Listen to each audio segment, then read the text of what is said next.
Before anyone freaks out over the title and assume this is some sort of hit piece, I want to make it clear that I friggin' love Benny. The way he serves as the game's introduction and catalyst for the events of the plot is nothing short of masterful. This fink in a checkered suit somehow got the drop on you before there was even a chance to enter the character creation screen. This isn't simply an excellent way to confidently demand the player's attention and convince them that the main plot is worth paying attention to, it also acts as superb characterization for Benny himself. This cool cat's a man with a plan. It's nothing personal against you. He just wanted the platinum chip you were carrying. At the end of the day, it was just the luck of the draw, and you came up short, my friend. His voice acting and dialogue is some of the best in the game. He both comes across as strangely honorable, yet paradoxically cowardly in a realistic and convincing way. The problem does not lie with Benny's character in and of himself, but rather how short-lived he is, both literally and figuratively.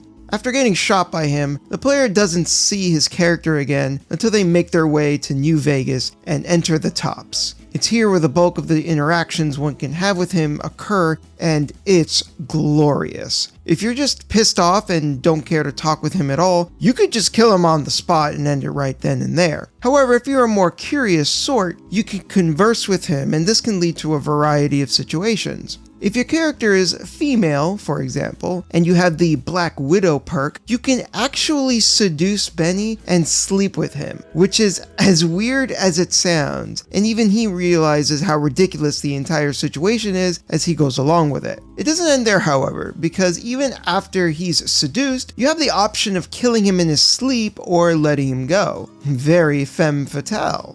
That's just one series of events though. The dialogue tree can be taken in a number of different directions, one where Benny ditches you outright and the player is on the hunt again. Or more interestingly, he can be convinced to enter the presidential suite in order to have a private one-on-one discussion, where the player can poke and prod more pressing answers out of Benny concerning his plans, other bits of information the player is curious about, and oh wait, what's this? Benny is suggesting joining forces? Before discussing this further, it needs to be noted that Fallout New Vegas is a notoriously unfinished game. This isn't simply in reference to the numerous bugs that still plague the title to this very day, even after all the patches and fan fixes, but rather that there was a sizable amount of content left on the cutting room floor. In this interview with writer Chris Avallone, he said that he wanted Benny to be a companion, but there just wasn't enough time. Keep in mind that initially, Fallout New Vegas was supposed to be given 3 years of development time, which sadly got cut down to 18 months, quite literally half the amount they were originally promised. One can only imagine an alternate timeline where this game got the love and care it deserved to truly be the experience it should have been. Although to be fair, what we got was still a pretty fantastic game. With all this in mind, Benny's offer comes across as a relic of an idea that never truly came to fruition. While there's a multitude of interactions one can engage with, in the end there are only truly 3 outcomes for our lovable antagonist. Either we kill him, let him escape and never hear from him again, or allow the Legion to enslave him. Regardless of the choice, the result is effectively the same. Benny is no longer an active participant and effectively exits the narrative. And, that kind of sucks. He is easily one of the best characters in the game. He oozes charisma and style. His 50s swing-inspired swagger is captivating. Benny Boy truly deserved better. So you know what? We're gonna give him better and brainstorm some ideas and possible outcomes that do him justice.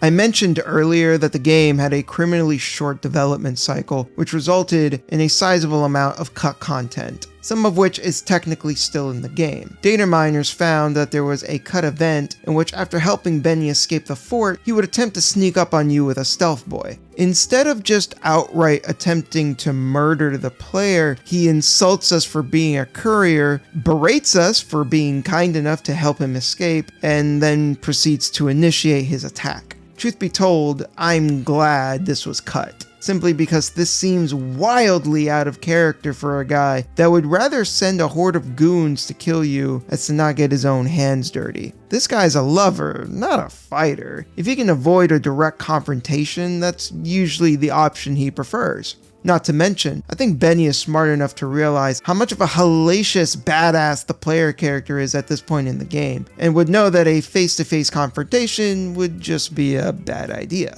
Still though, the concept of letting Benny escape and him coming back in some capacity because he just can't let things go is both in character and intriguing. However, rather than attempt to assault the courier in such a straightforward manner, it makes more sense for Benny to spring some sort of trap. Since he no doubt still has connections with his buddies at the tops, a new quest could mysteriously pop up in the building that promises an easy job with good pay. This would no doubt prey on the player's seemingly never-ending desire for caps. A quick and easy quest with a solid payout is no doubt going to grab their attention. It could be as simple as telling the player to enter one of the hotel rooms in the tops to deliver a package. Easy enough, right? Well, this is New Vegas, baby. These quests are never that cut and dry. The twist is that what they were given was no average parcel. They're actually holding a bomb, and if they don't disarm or find some way to safely discard it, well, you're gonna be one toasty gopher.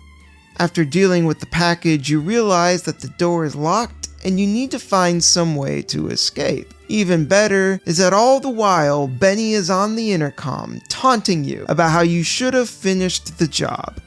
What an idiot you are, just letting this guy go, as if being a good person and helping the very people that tried to kill you are suddenly going to convince them to be on your side. Can't you just picture his voice actor, Matthew Perry's sardonic wit, dripping from the speaker? Once the player manages to find a secret passage, it leads to Benny for one final confrontation, as he's surrounded by his most trusted of goons. Finally, a showdown worthy of the checker-suited swingster. This can lead to one final chit-chat with the guy, who's furious that you're still alive and kicking, but confident that he can finally put you in the grave as he has you completely surrounded. I'd like to think that Benny is blinded by rage at this point, so much so that he can't even be reasoned with because you're the physical embodiment of his failures. Not only could he not kill you after numerous attempts, you also succeeded where he couldn't by entering the Lucky 38 and engaging with Mr. House directly, on top of taking the platinum chip away from him. Benny is done with you, and he's putting it all on the line in a last-ditch Hail Mary to finally put you down.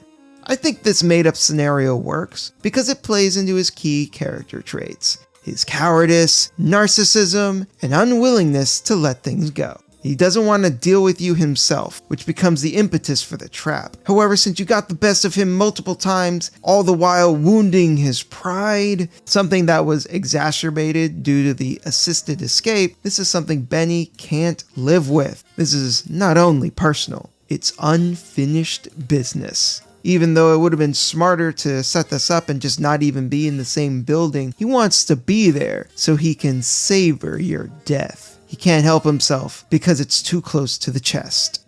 To me, this would have been so perfectly Benny.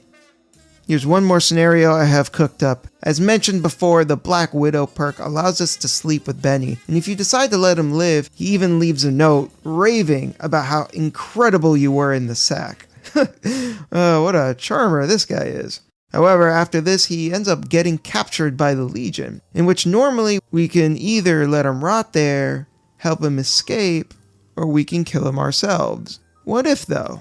And this could be an exclusive for female characters. We try to seduce him again and convince Benny that you two should become a dynamic duo. Benny, realizing that the player's feelings are genuine, starts thinking his are as well, and the two former enemies become the Wasteland's most dangerous and baffling power couple.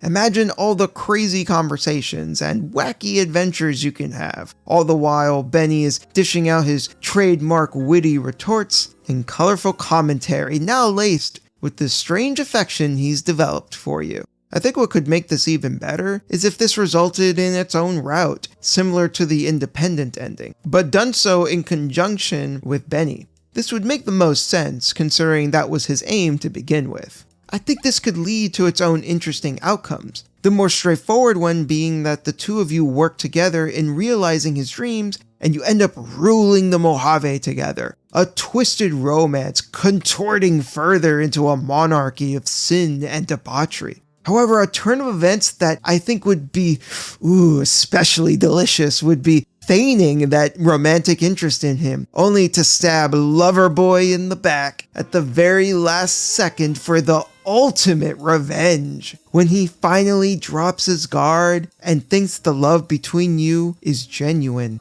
and all of the wasteland is yours for the taking, you do him dirty. I can easily picture him saying something like, "I should have seen that coming, you two-timing broad." It just goes to show that it ain't easy getting over someone shooting you in the head. These are just a sampling of the multitude of possibilities we could have had with Benny. This not even getting into all of the extra commentary he could have added to quests and DLC expansions had he been a companion like it was originally planned. Ultimately, what I'm trying to say is that Benny is a great character, but much like the final product itself, while what we got was still great, it's sad to think about how it could have been so much more. This has been Daniel, everyone, and I hope to see you all again next time.